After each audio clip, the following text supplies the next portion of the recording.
What's up, guys? Mecha-san here with more of the motion manga series here, Mobile Suit Gundam Seed Eclipse. Episode 3, Act 1, the first half of Act 1. And okay, so we got the general gist of what Ord's all about here. While, yeah, they protect the Orb residents that going off to foreign countries, stuff like that here. They don't exist. At least their military don't exist here. And they occasionally make sure that these outreach programs do their jobs. Boy, with that ending there where they send a bunch of origami cranes to those kids, which love the look of those kids and everything like that. That was in the box here, and since they lost it, they had to do it all themselves. Build. Oh wow. So yeah.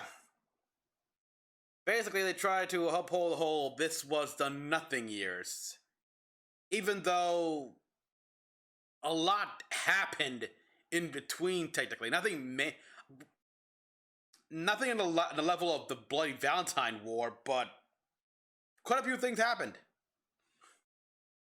Between Genesis Alpha, the war in Africa, and a bunch of other stuff here, yeah. Oh, well, let's take a look here. What's next for our characters here? We did get quite a bit that explains a lot here, like how Orb was able to recover its from the war here. I mean, we already knew that the the Bloody Valentine, the Treaty of Junior 7, pretty much states that borders return to pre-war status here, meaning Earth Alliance had to give up their conquest, their ownership of Orb. And Orb was able to recover thanks to all those patents they had, especially when it came to like mobile suit OS that allowed naturals to pilot a mobile suit, because apparently their OS is superior to that of the Earth Alliance in the Galactic Federation, which, of course.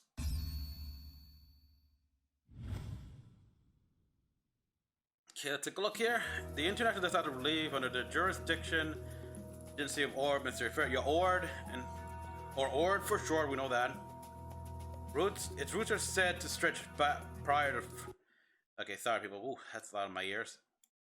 Its roots are said to stretch back prior to the war when Orb took its first step as a neutral nation.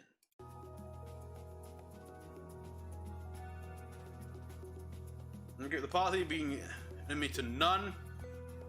Also involve dangers that none will be your ally. Yeah, that's danger. I mean, granted, these guys were allied. They did have allies here with other neutral nations here, I think the Kingdom of Scandinavia. This is actual fact, people from Seed. They were allies with Kingdom of Scandinavia here. In fact, during Seed Destiny here, when the Archangel with Kigali and they were trying to lie low, they hid underneath the ocean within the Kingdom of Scandinavia's borders. That, yeah, only the government which government knew they were there. To address that danger, Orb developed every tool at their disposal: military power, technological power, economic power. Yeah, I like how we get the M1s. And this is the M1, and these are the M1s. These are the M1 people. But yeah, they needed this. It's like Orb will not allow another nation to attack it. So they need to have a military that can stand up to the other military powers.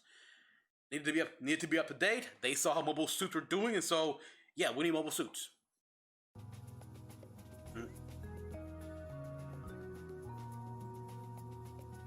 Diplomatic powers and diplomatic power. Orphan on the jurisdiction of the Orb Ministry of Foreign Affairs. As a special unit protects abroad and their assets.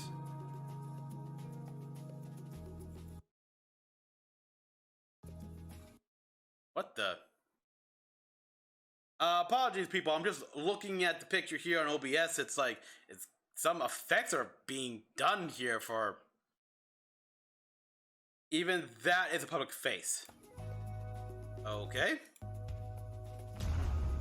I will try to win war when Or suffered humiliation and losing its right to sovereignty. Yeah, the force was reorganized into a brand new unit to protect Orb neutrality. Morgan raids to stop the next invasion, to snuff out the seed of global war that would impose a threat to Orb. That's a new mission given to Ord and the confidential weapon hidden within the ranks. The mobile suit Eclipse. Confidential hidden within there. Makes me wonder, this is Ord is under the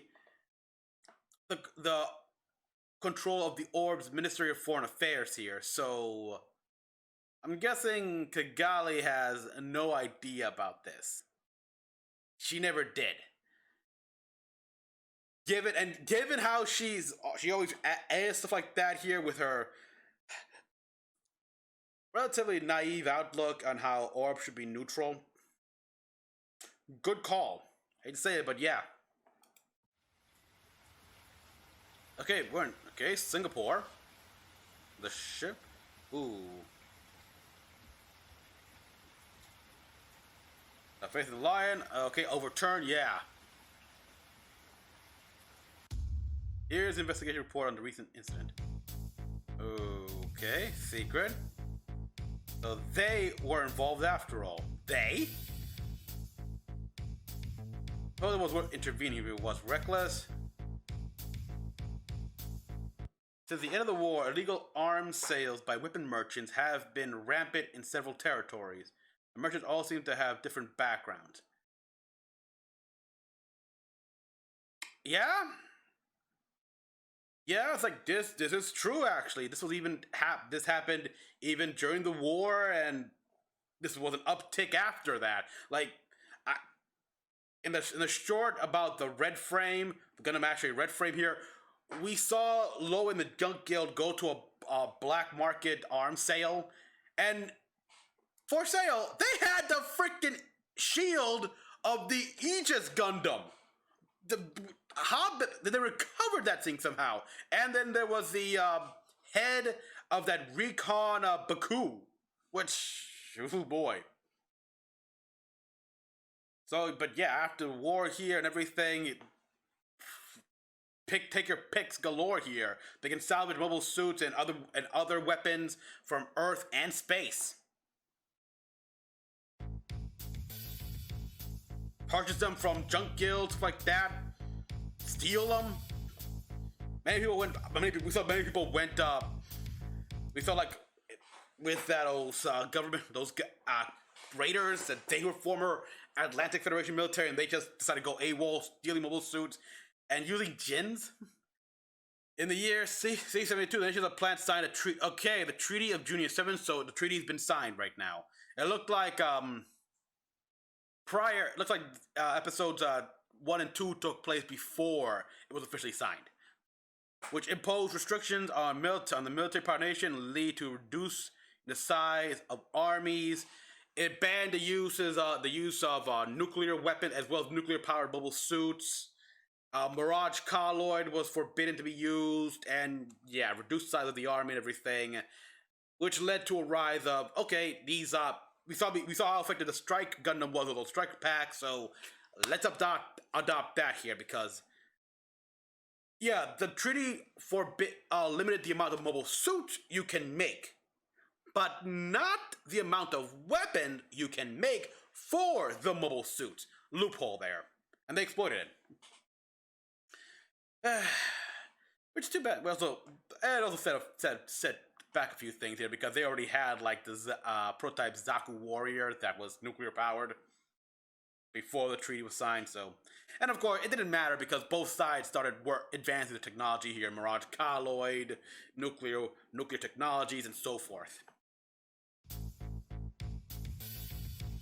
I mean, even Orb, right? I don't think Orb was Orb even part of the treaty in that regard here? Were they restricted as well here, forbidden from using Mirage Colloid? I don't think so, because We still have the gold frame. The gold frame with the Blitz party and everything. And of course...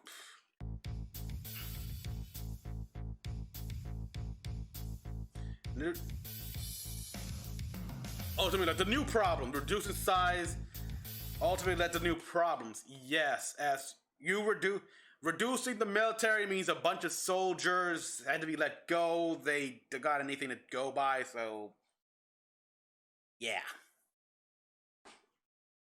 So all these weapons that are slated for disposal are instead being sold in large numbers on the black market. Exactly!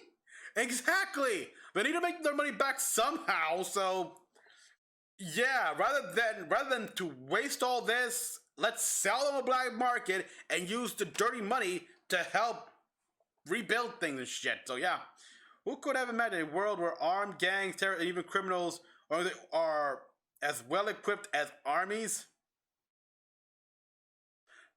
I can't tell, but is she being sarcastic here? Because at this point, she might as well be sarcastic, because, yeah.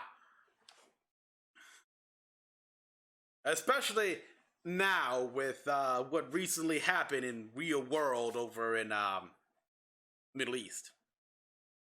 That's that hit close to home here. This is, but yeah.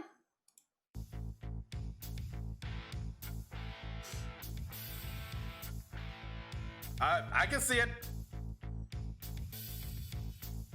Then there's a various. I mean, they don't have an Anaheim here, as there are tons of corporations. No one has a monopoly, but still, several such phenomena have occurred since the previous century. Yep, the majority of the weapons are outdated, but most are still capable of use. Yep. Jins, of course, here, and just the regular strike daggers now here would fall into the black market hands.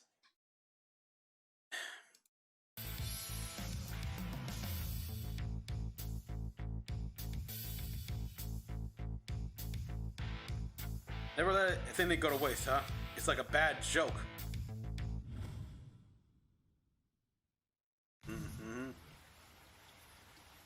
And yeah, actually, you could almost take them for granted. But they are different somehow. What I find difficult to understand is that profit doesn't seem to be what motivates them. They began operating within a half year of the signing of the Treaty of June 7. The reason their activities are now spreading rapidly across the globe.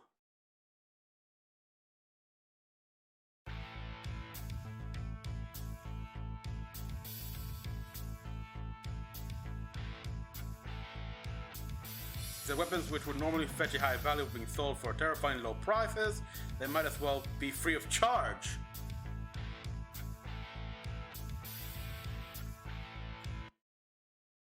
I'd love to say there's no deeper meaning behind this, but I guess there is one conceivable reason.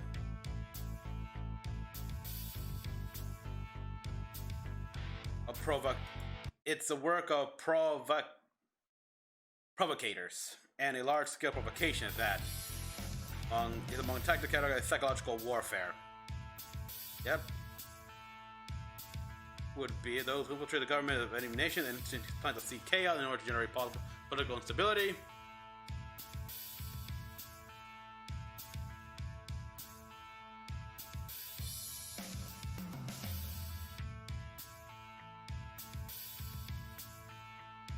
Well, a little bit of a thing here. I would obviously Zaf would be a likely suspect.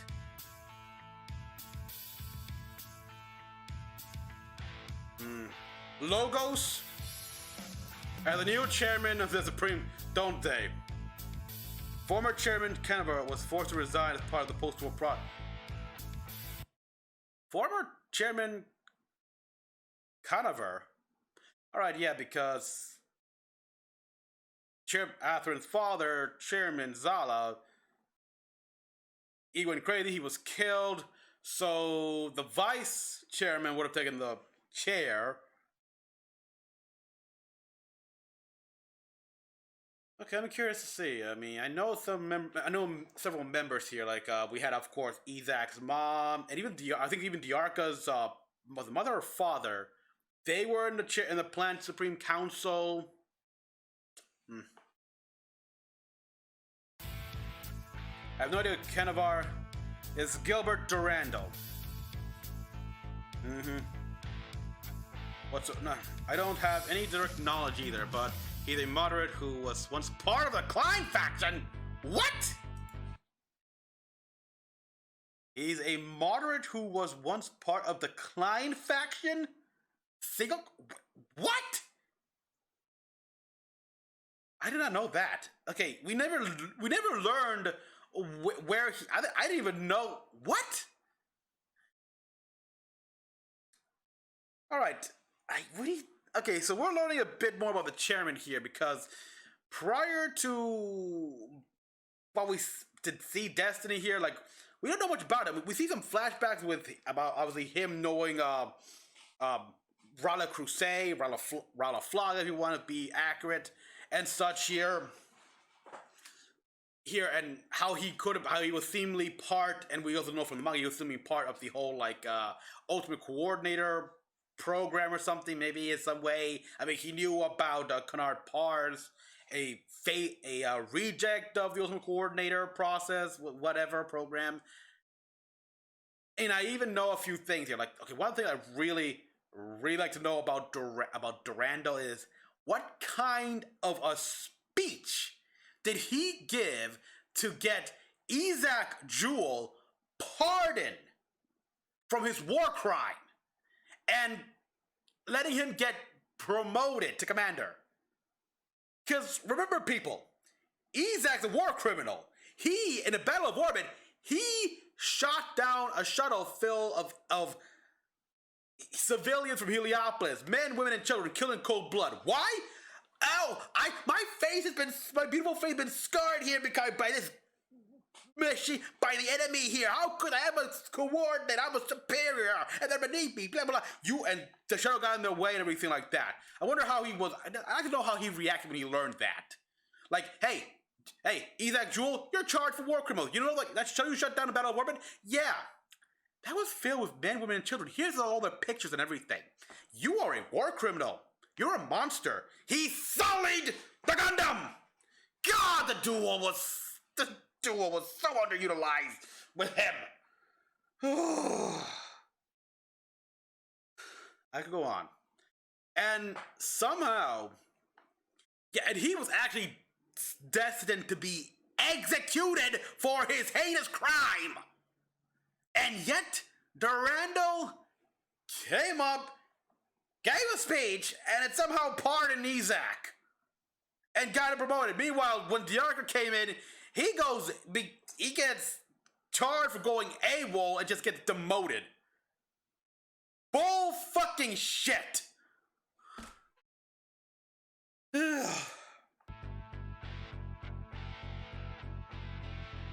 a selfless person, or his reputation goes. Yeah. And one thing I want to address right now about Chairman Durandal as well here, that I have found out. A lot of people think that the whole break the world incident here, dropping the piece of Junior 7 on Earth, was his doing. No and yes. What I'm saying is that Durandal, he had no part in that. He literally had no say in any of that here. That was not his doing. He did not plan it. But, however, he found out about that operation happening, and he let it go. He decided to proceed with it. So yeah. So ironically, his hands are technically, so he is guilty in a way, just in the fact of withholding this kind of information. Not because he planned it here. That wasn't even logos here. It was done by the clan. An Illuminati-esque group here that they don't care about natural coordinator or any of that here, but they do see themselves like the shepherds of the world. So sometimes, and they think they got this viewpoint where sometimes you gotta have peace, sometimes you gotta have war. And yeah, they don't care about the divide here. I mean, their leader is a coordinator who works as a head of intelligence for the Earth Alliance. There you go. They're older than Logos and Blue Cosmos combined. So yeah, there was all that thing. So, but yeah, I learned something new here. He was part of the Klein faction, a moderate. He's a moderate who was part of. In what way was he part of the Klein faction? It's like, how exactly? What was the extent? Uh, because we know his idea here. That's why part of the reason why he liked to break the world incident happened is because he knew he could use that for his destiny plan to help that along here. And then we had that whole deal and everything. And yeah, then even talking about this, they mention all this time that they are different because they are selling a bunch of old military equipment, but old era mobile suits, which are still deadly here, tanks, weapons, and what have you, equipment, all that stuff for low price, like practically giving it away. So it's not profit. So it doesn't sound like it's Logos here because they're heavily like also against coordinators here. They're military industrial business people here. They want to make the money. They want to make the money as well here and such. So this is the clan. This is what it feels like. It feels like the clan. Because they don't care. They don't really care about profit. This is the kind of thing they would do. Alright, so yeah, okay, this is interesting. So now we are learning a bit more here and how everything, and yeah, when you have to cut size of your military here, you'd think all you have to do is just put many of these mobile suits in, like, to either, if not dispose, put them into storage here. Like, it's hinted at it's hinted that the Duel and the Buster Gundam are in storage. And yeah, so when a war breaks out in case, you can pick out all these extra weapons, but now they can't put everything in storage here, so instead they sell them on the black market to help recoup some of the losses here. And yeah, with the damage incurred and everything, selling some things to earn some extra cash, oh boy, it's illegal. It makes a twisted sense. Especially when you got all these other militaries that obviously gotta let go of some military personnel. They're gonna take some equipment and such. So we see just how still unstable things are getting. Even though the economy, reconstruction and economy are recuperating here, well, the pieces were being set here to increase destabilization here, making that whole thing about like the Jin insurrection type we see in episode 1 of Stargazer make more sense. Like all the other equipment here and such, so you can modify mobile suits like crazy here, and that's been a thing even during the First War here, in which pirates and other such get mobile suits, heavily customize them to be to their own suit their own needs. And now there's gonna be more here, so it's gonna be cool. Actually, I'd be interested to see all the different remodels they do for like Jins and Strike Daggers and all that such. So yeah, I'm all for it. Now we've got Gilbert Durandal, so yeah, I don't think he's the one here. I mean, you think the plants, but no. No, Gilbert Durandal, he knows, he's smart here. He knows that, okay, look, he's trying to play it clean right now. But he probably knows that all this shit's gonna happen here. I mean, he has set a few pieces in play during the war, like I said, with Canard Pars, and who knows what else. So he doesn't do this, and he probably knows that there are other people in place, like they, as they mentioned here, at work here. He already knows about logos. They're gonna do. They're gonna do the job here. So that's the thing. He doesn't have to do much. He just has to sit back and find a way to use the chaos these guys are doing to benefit him and the plans and his plan and everything like that here. Basically, it's sort of like, oh boy, how can I say that? Oh yeah. In the DC superhero girls, yes, stay with me here, people. Like, they find out that Lex Luthor is planning something evil, and it turns out that, yeah, he learned that Lex Luthor learned that there's a meteor that's gonna strike Goth, that's gonna strike Metropolis, and he doesn't want the heroes to do anything about that. So when it strikes here, he could come out as a savior with all these release supplies and stuff like that. Now, but the girls find out about this and everything like that, try to stop him and everything. And they do stop him. And when he finally goes on the news and explains himself, it's like, yeah, technically I was innocent here. Like, did I have a bunch of heroes imprisoned in my office? Admittedly, yes, I did. However, they broke into my home, so I was in the right. And also, let's talk about me trying to destroy Metropolis. No, I didn't do anything. And that's the thing, he didn't. The meteor got hit. The meteor was on an impact course. He didn't do anything to that. And the same thing here. It's like, Durando didn't do anything to help him. He didn't assist Logo, he didn't assist the clan, but he knew what was happening. He knew what was gonna happen, and he took advantage of that. He used that to push his own agenda.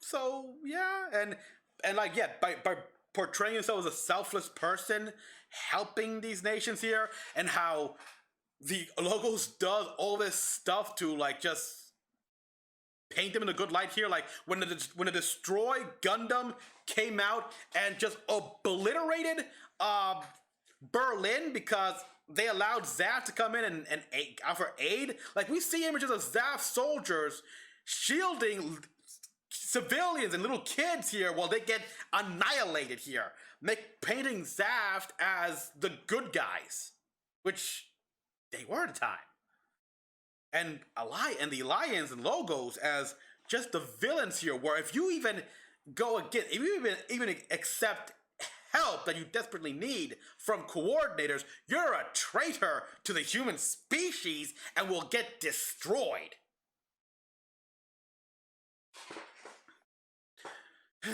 So yeah, he's built up, cleverly so, the selfless persona. And so it doesn't make any sense here that he'd be the one supplying all these arms. Not to say that there aren't any here, because other people would. In Zaf military here, because we know there's a lot of people who are major in the Zala faction here with Patrick Zala. So, yeah.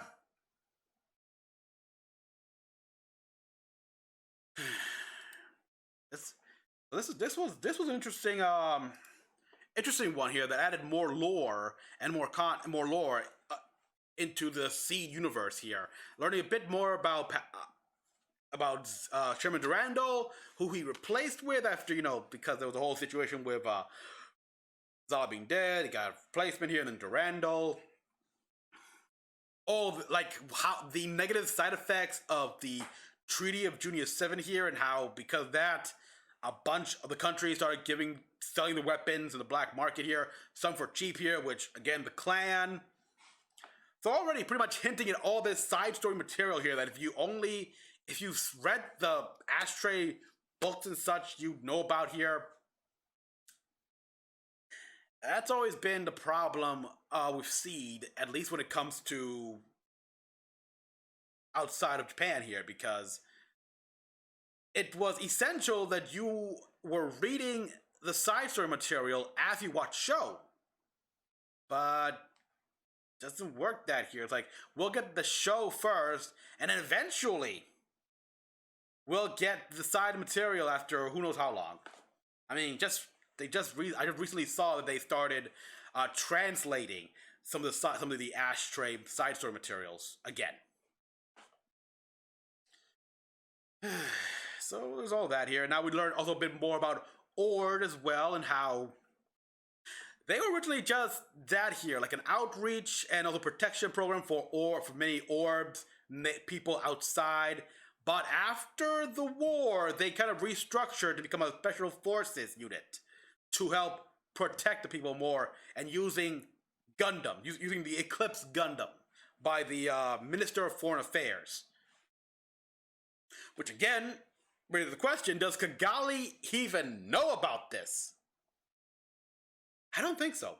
This is one of the things where need to know. And Kigali probably doesn't need to know here because she probably tried to shut these guys down. Bad move. So everyone, this gave me a lot to think about here. Now I got to like go through my archives again here, learn all I can. Oh boy.